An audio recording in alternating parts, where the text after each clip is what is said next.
Welcome, everybody. I've got Max, creator of GoRealDeFi.com, your one-stop shop to get all things PulseChain related. What's going on, Max? It's been a while since we've talked. How's everything going with you? It has been a while, man. Good to see you again. Got to see you in Vegas for a brief bit as well. Having fun at those local meetups and all that. So going good, man. Brief bit is all you need in Vegas. Yeah. I can't stay too long myself. It's one of those like, all right, gotta travel somewhere else. The city's not the best place to stay for a while. Yeah. No, going good, man. I mean, besides all the gatekeeping that GoRealDeFi has to fight through on the X platform, and otherwise, if you didn't know, PulseChainApp.com goes to the same place. So that one, hopefully, knock on wood, is not gatekept right now. PulseChainApp.com, same place, same thing. App. Thank you for keeping one step ahead of the gatekeepers, because for people that don't know,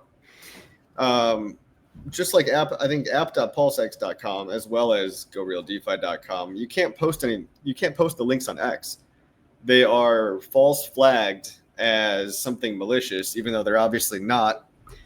But we've been dealing with this kind of censorship for 5 years now in the HEX ecosystem. And when PulseChain came out, same deal. They've been taking down websites. What's the latest in censorship other than yours? I feel like there was something that, Rabby just delisted us. MEXC decided to drop us, no reason. We've been delisted and people have tried to throw dirt on our name for forever. You just got to build around it. Get knocked down 69 times, get up 70. There you go. Yeah, and I appreciate you for just being persistent on that, because a lot of people would be like, oh, well, what else can I do? But you keep going. And when one gate closes, another one opens, or 3 more open. So one of the cool things that happened, I mean, it's not cool that Rabby delisted us and that DBank delisted us. And as much as I hate to say it, DBank was still the best portfolio tracker. It's pretty cool. I haven't found anything multi-chain. I'm hoping that Friend Cabal, shout out to Giga, I'm hoping that his friendcabal.com tracker one day will go multi-chain. He plans to, and I think he's a smart guy with a good team behind him. Fatty.io is kind of close, but they don't have the base network. Not like that's super critical. And this is all stuff that people have done for free, but there's basically what I'm saying is there's been an explosion of portfolio trackers, plsfolio.com. There's a super recent one that Richard Hart posted called plsdashboard.link. So everyone's now scrambling to try to make a really cool new portfolio tracker. HEXScout.com has been one of my favorites for a long time. They've also been mobile app. HEXScout.com on iOS and Android. That's almost one of the best things about it, is that it's mobile and it's just a portfolio tracker that does all your HEX stakes, your liquidity positions, and most of your coins. The only problem is it's only 2 chains, right? So if you've got a coin or 2 over on Solana or Base, you can see everything on PulseChain, everything on Ethereum. But HEXScout.com is my new favorite after what's been happening with GoPulse.com. Unfortunate that they decided to act the way they did, but it is what it is. I think everyone's so tired of sacrifices, Yeah, I mean, double entendre on that. I feel like we've been sacrificing for a while in general, and it's just one of those things. Like if you believe in this place and you want to make it better and you want to improve yourself, and if you have aligned interests, then you're gonna keep knocking the ball out of the park and then keep creating content. You're gonna keep just coming up with new ways to help this place succeed and grow. And then there's always going to be services, there's always going to be websites, there's going to be creators and otherwise that go do whatever it is they want. Permissionless innovation, permissionless, anyone go do a sack phase. I don't mean everyone's going to participate, but it's like, there's plenty of stuff where there's value to be had. You talked about the delistings and stuff too. There's plenty of opportunities to go create new platforms, to go whatever it is that you want to do out there. Like, again, Richard's not going to, it doesn't seem like he's going to build every single thing. Yeah, I think I was talking about this earlier today. Like, if PulseChain launched and everything is already done and all the platforms are there and we already forked all the ETH stuff and it already had everything, already had the wallet and all that stuff, then nobody would have any incentive to build anything. We'd just be like, all right, just wait for the price to go up now, which is like worse than what we're in today. So that would suck. So a lot of opportunity out there, but it's got to just go out there and put some work in. Like, it's not, what else are you going to do? What else is more important than making sure HEX and PulseChain get to glory. I don't think there's very many Well, things. for example, GoPulse.com has a good product, right? But they do not disclose that there's a 3% fee on the DEX that they have. It's just a wrapper on top of PulseX with maybe it integrates 9-inch and 9mm and stuff too. But it's like a tax every time you have to pay. 3% is 10 times higher than the average DEX fee. And it'd be nice if they at least like had a disclaimer on the page so that people knew.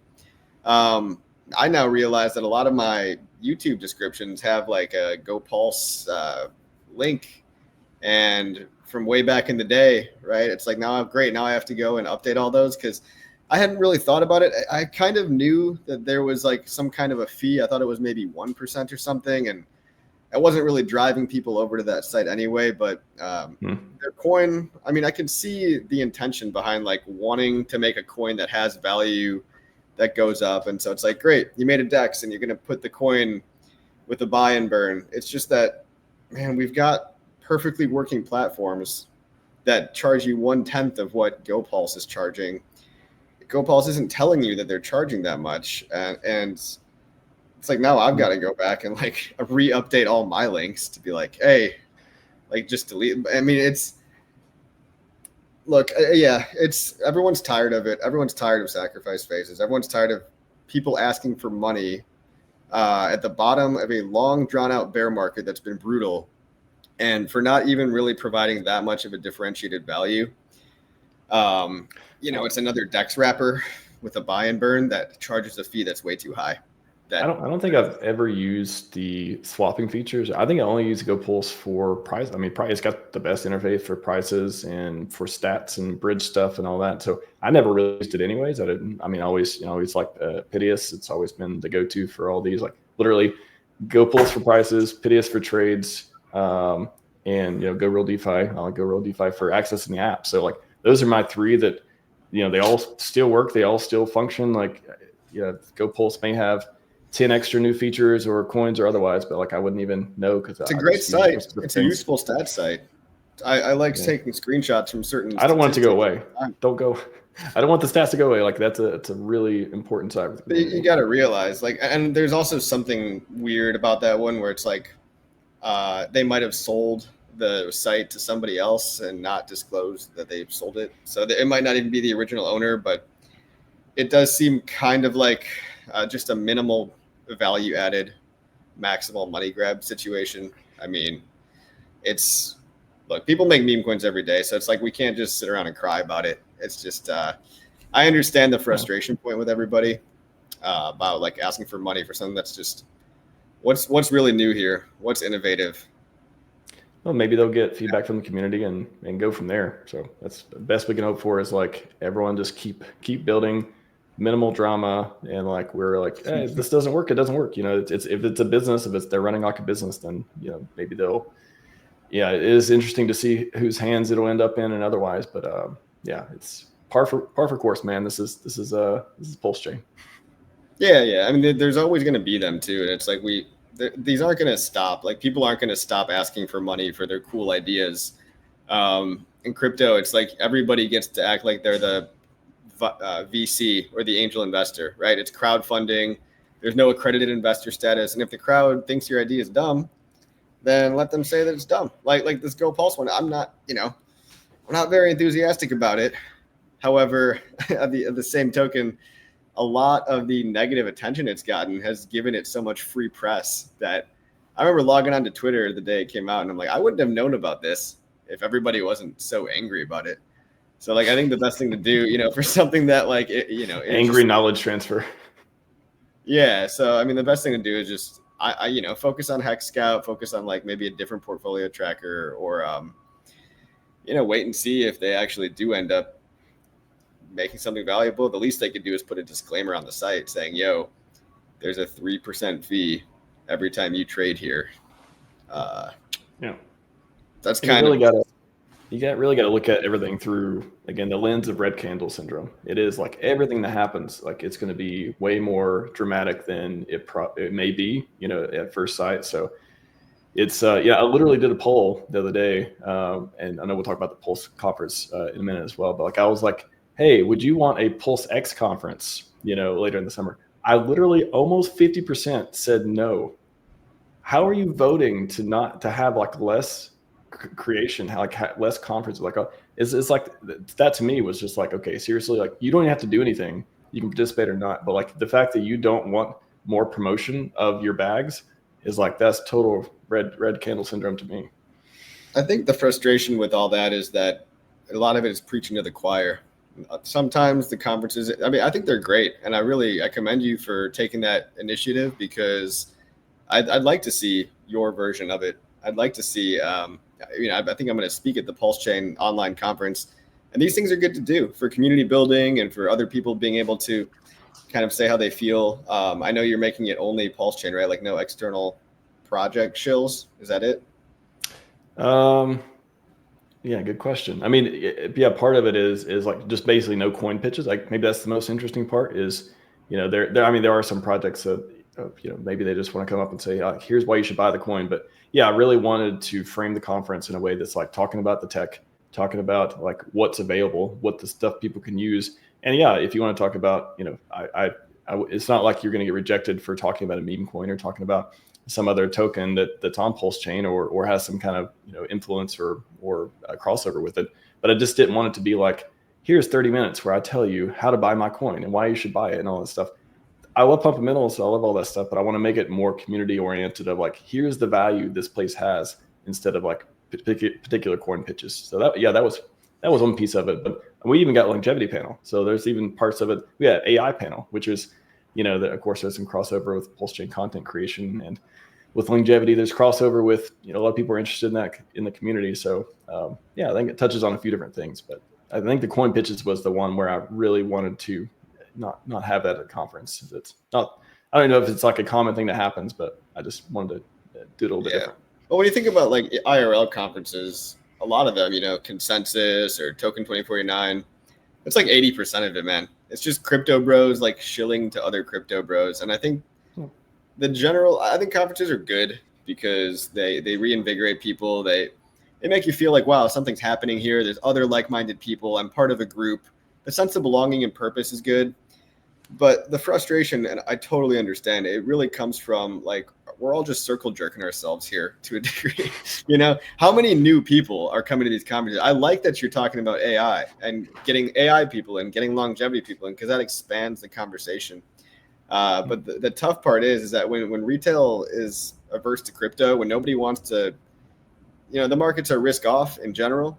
People aren't gambling in crypto. So over time, it's like it's one big poker table, and we're all just pitching each other the same cohort. We're pitching each other the same ideas. Not a lot of these ideas are particularly new or novel. Oh, great, another layer 2, another DEX, I don't know, aggregator, another DEX. Like, how many DEXs do we need? This one does something kind of different. But you get that anywhere outside of PulseChain. Look at, Base. It's like you have all the DeFi primitives, and then what?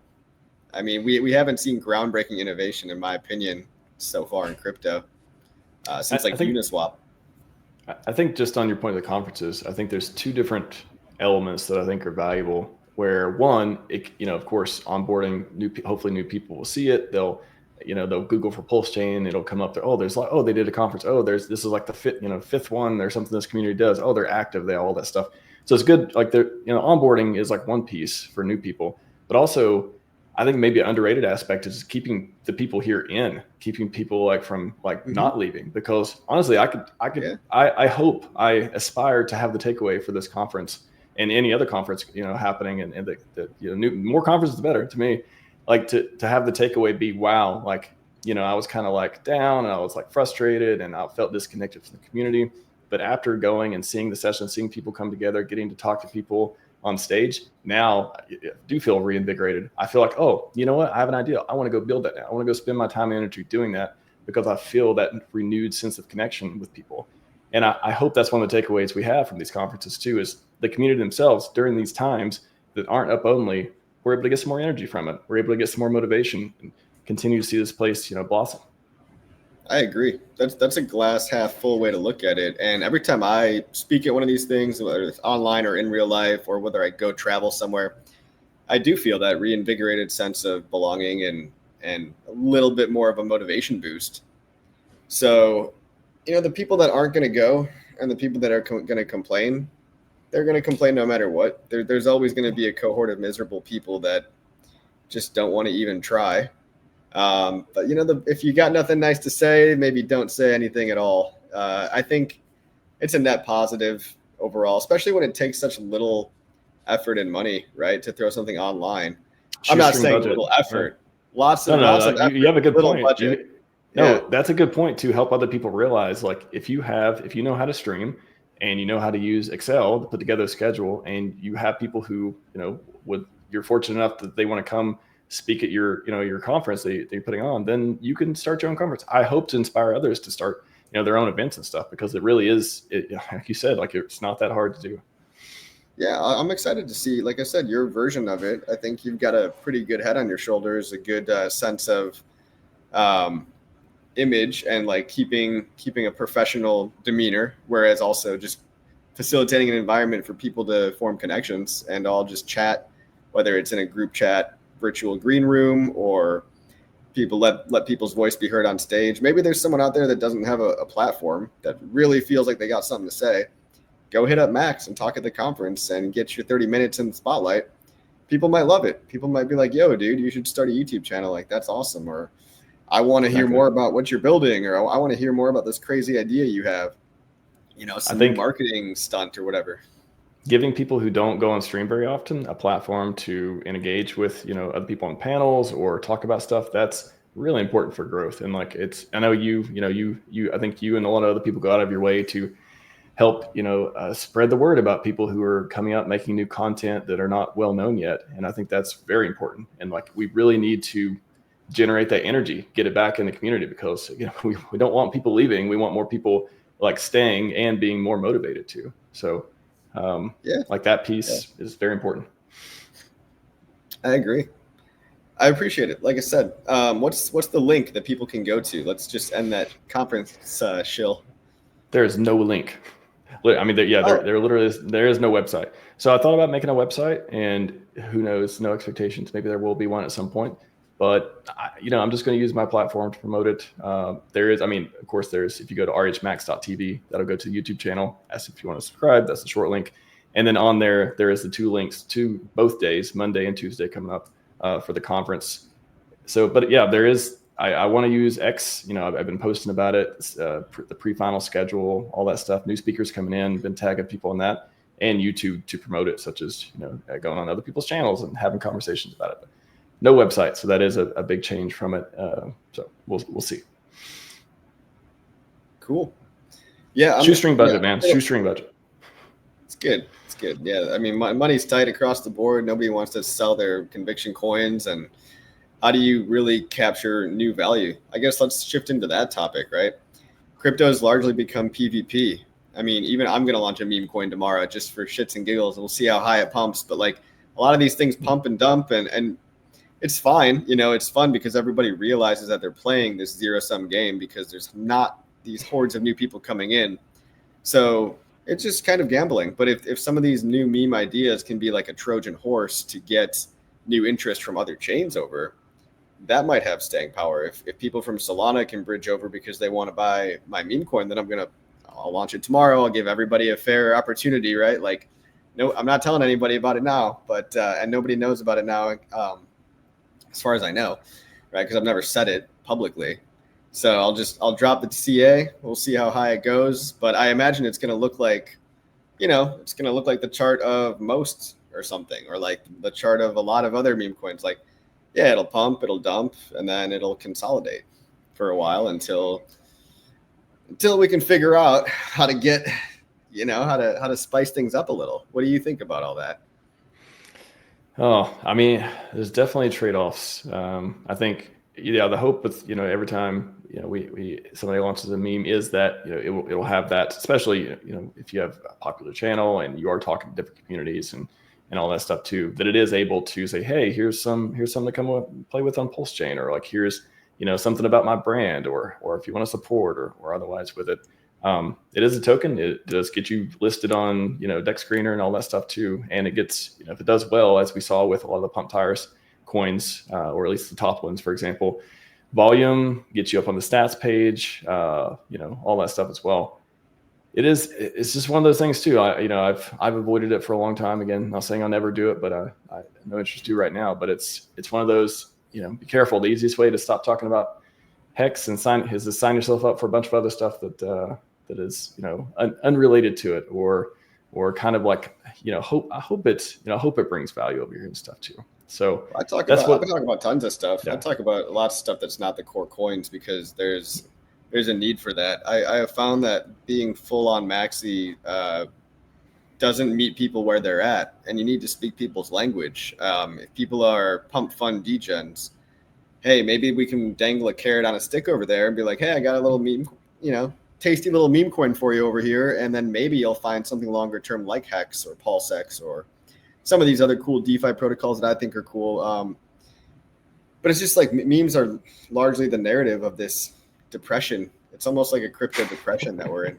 It's an apathy way to put it, yeah, people have been like, well, my conviction plays, whether it's Phantom or Filecoin or the thing that I read the white paper for, or the thing that I did the hours of research that I spent so long researching, it's not going anywhere because there's a million other shitcoins out here and it's an attention casino and everyone's hopping from coin to coin. And even my so-called blue chip memes, if that's even a thing, like Bonk or Peanut or Fartcoin or whatever, even that's all down and pretty much round tripped as well. So people are like, yeah, I'm looking for something to believe in, but there's not enough attention to go around at the moment. What keeps me going is that still 90% of the world's not in yet. Still 90, it's just not easy enough to get in yet. And I think now the real breakthroughs are going to have to be in the ease of use. Wallets and bridges and interoperability getting easier. I'm talking to a protocol guy called Ghost DAO, which is a private interoperability bridge that is interested in integrating PulseChain. And if more of us like spin up a node on their testnet and join their Telegram, they're going to be even more excited to list PulseChain. And I think that kind of infrastructure is really exciting when someone can just get their wallet and, oh, I've got this plugin in my wallet to just like flip my ETH over to PulseChain. Like if Orbiter would list PulseChain or if dBridge would list PulseChain, we need that kind of shit too. Fiat on-ramps. I hear HEX Scout is working on getting like a fiat payment gateway. I think it's going to be Banksa. I'm just guessing here. It could be like Paybase or MoonPay. Any one of those would be incredible because that's like Visa, MasterCard, Swift, and high limits, $20,000 limits to just buy the coins and get them right into your wallet without having to even create an exchange account. So those are fiat on-ramps are a good thing to target too. I think we're targeting it all. We're making progress slowly but surely. And I'm excited to spend the whole month, chilling my meme coin and trying that experiment. I mean, that's the thesis, right? Is you want to create something that has a net positive effect on the ecosystem. I mean, that's why people, of course, there's different motivations and stuff too, but the generous interpretation of anyone creating any token on PulseChain, no matter what it does, if it's meme or other category, is trying to create something that people will like, pay attention to. It can advertise, it can do all these things to help the ecosystem grow, keep people in who are here, and attract new people. So that's the thesis. Again, it's kind of a crapshoot of like trying to get that done over time. Again, you're entering into the founder territory a little bit, which again it comes with all the complexities too. But I definitely, anyone who's launching their own token, whether it's based on their brand or based on something, just some meme or joke or otherwise, like I hope to see it just mooning on Dex Screener and like really showing people that there's some games on PulseChain that are available to play and getting more people over here. So whether it's a token like that, or whether it's again making talk about fiat on ramps or anything to make it easier. Again, that's why Real DeFi is like that is how I use. I never go to app.pulsex. I never like download the stuff. I know there's actually the PulseChain dashboard. If you're going to download it and use the apps, at least I would say that's a pretty cool way to do it because it has not auto updates, but like easy click updates and all that. Because you want everything to be up to date on them.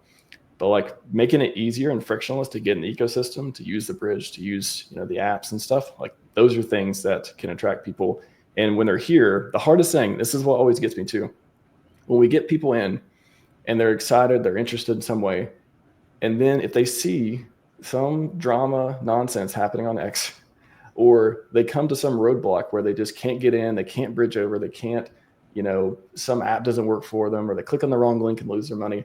That's the tragedy that I want to avoid. That is so frustrating, is because it's so hard to get new people in, especially if they already know about crypto.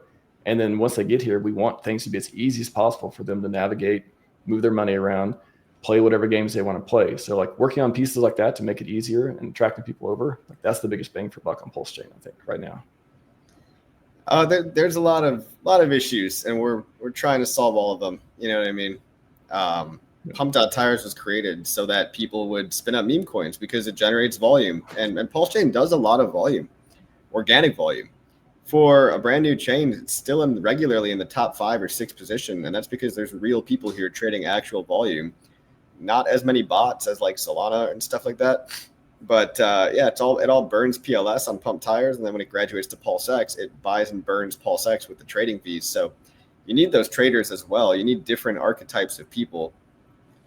Yes, I have my HEX staking ladder. Yes, 90% of my coins are in HEX PulseChain and PulseX. I do have other picks, but I also do realize that some people, they just come to degen, and if all you want to do is that's fine, because at least you're pumping PulseX with revving up that buy and burn and creating more volume on the DEX. The price of that token gets buy pressure from people trading, whether or not there's actually real buyers. But of course, we hope that there's real buyers after, like I said, their gateway drug. A lot of people will come in, and a lot of people didn't come into PulseChain for HEX. A lot of people came in because they had like a trading environment that people thought they could somehow trade in and maybe have an advantage. And people come in for all kinds of reasons, like NFTs, communities like that. There's NFT guys that are making names for themselves on PulseChain too. But yeah, I wish everybody bought the coins I liked, but different strokes for different folks. Maybe they will. Again, I think so much of this is just the macro conditions, where we are in the ecosystem, Richard not streaming, blah, blah, blah, all this stuff. And just the extreme, like, fear, uncertainty, doubt that you just have to navigate, or you end up wrecking yourself. Like so many people, I've never seen it be so hard to just like think rationally and kind of like stick with things. I don't know. Consistency just comes natural to me. Like that's what, I don't know if it's like a dev background or whatever it is. It's just like, that is something, that muscle that I have, that it just comes very natural. And it's like that combined with the mentality that like we're not going to lose. Like this is the ecosystem of winning. I don't care what the prices look like right now.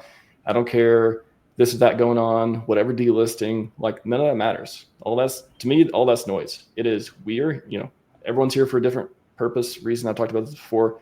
I'm here to win, and I'm going to do everything I can to make sure that happens. And I think, you're on a similar page too. So it's like, if that's the ethos and that's what we want to do, well, then keep doing it. Like if you got to wait in between, you got to wait everywhere you go. You got to wait on everything. Anything worth anything takes time, effort, and it's not easy. So once you get past that, I think it gets a lot easier. I mean, yeah, we're certainly not giving up.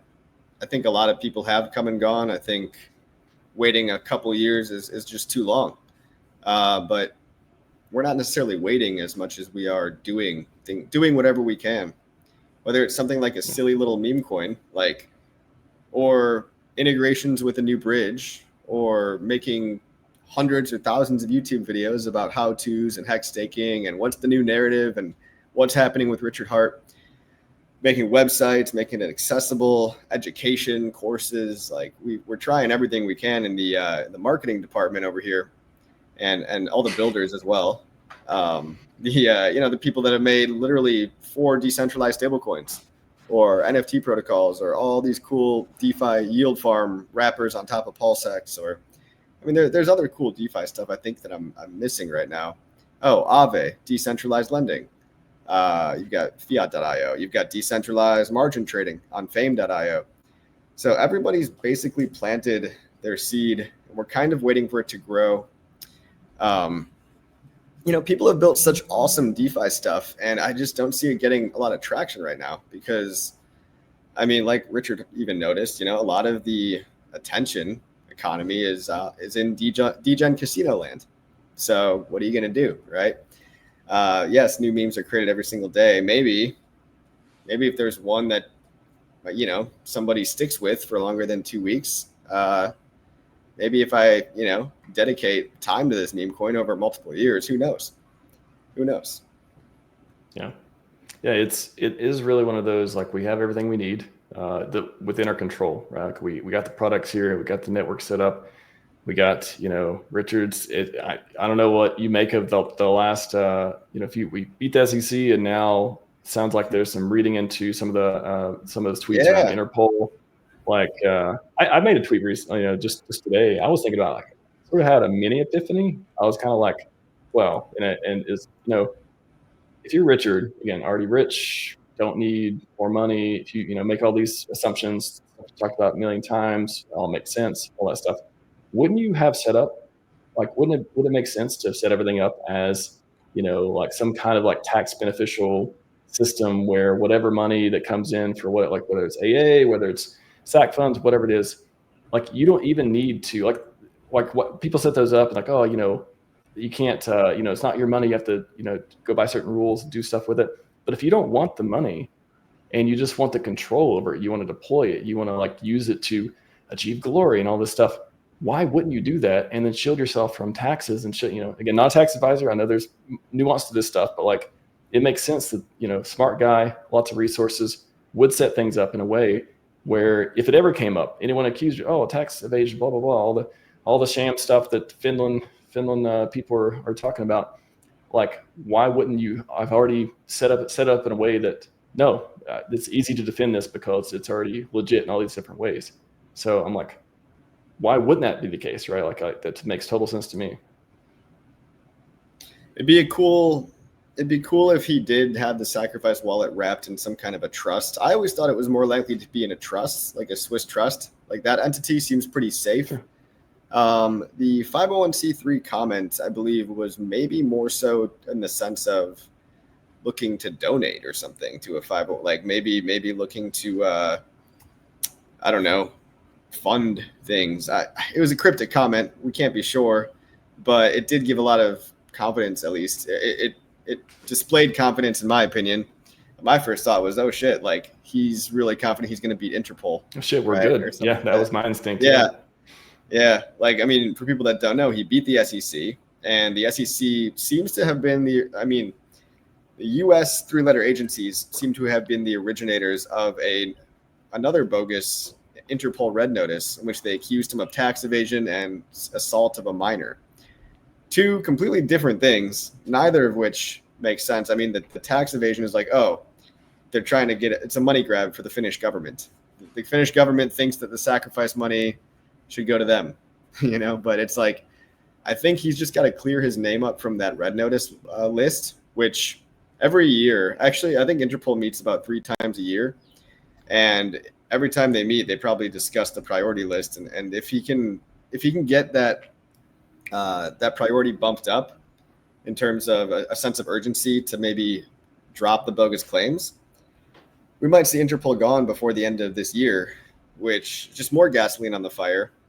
But I'm sure a lot of people are also like, wait, so he beat the SEC, why aren't the prices mooning? And it really comes down to forces beyond our control, macro forces beyond our control. I mean, why isn't Dogecoin mooning? Why isn't any other coin mooning, right? Like, the coin you believe in, it's probably not mooning. The stuff that's mooning is the pump and dumps meme coin casino, or the occasional darling hyperliquid L2 or something that gets some traction for a couple of months, but ultimately comes right back down to Goblin Town, where we're all sitting for the past 2 years, basically. Yeah, I don't know. I think a lot of the stuff is, people talk about being priced in, or just literally just not in the macro conditions where we would want it to even. I don't know. Like, if things started taking off, I've talked about this so many times of just like how I think things are timed, and why haven't we got any PulseX upgrades? Why don't we have official great block explorer, blah, blah, blah. Like, why would they happen right now? Like, what is the point? So we get some like pump and green candles for a day or two, and then it gets sold back down. Why wouldn't that be saved if there was some master plan or some strategy or some like way to do it? Like, if any founder in the world, any dev team out there who wants to see, would rather see the price go up in a sustained momentum way, that occurs literally from just like making new stuff and like getting people bullish and stuff. Why wouldn't you say, okay, oh, this is maybe a pretty good spot. We got some other good news coming out. Maybe it's Interpol. Maybe it's just like Richard come back to streaming. Maybe it's just literally retail coming in. It's easier to sell these products to them. Why wouldn't you save it for that and then let it compound over time? Boom, new, single size staking. Boom, new product comes out. Boom, Richard stream. Like, why wouldn't you save all this cool stuff? Wallet, all these exciting things that we don't know when it's going to happen, but seem obvious are going to happen at some point. Why wouldn't you save that for like this momentum, God run out there, instead of just being like, oh, the people want us to do something, so let's release it? Like, why would they care? Yeah, you don't want to necessarily show all your cards if you have them. And I'm sure Richard's got a lot planned. He's not just sitting around. Well, he might be sitting around, but he's sitting around planning stuff. That's what he would say. He said, I don't do anything. I just sit around. That's what he would say. He does sit around, but I think he sits around and does a lot of plotting and scheming while doing such sitting. Benevolent schemer.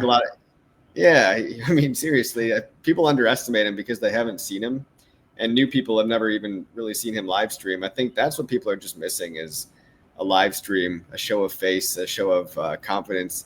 It's one thing to get it was a pretty nice Christmas message, pretty confidence-inducing message from the voice note he left awesome. About 4 months ago. But we also have to realize, like, his lawyers are probably telling him not to do anything risky that could be used against him until everything is cleared. And I think that everything includes Interpol too.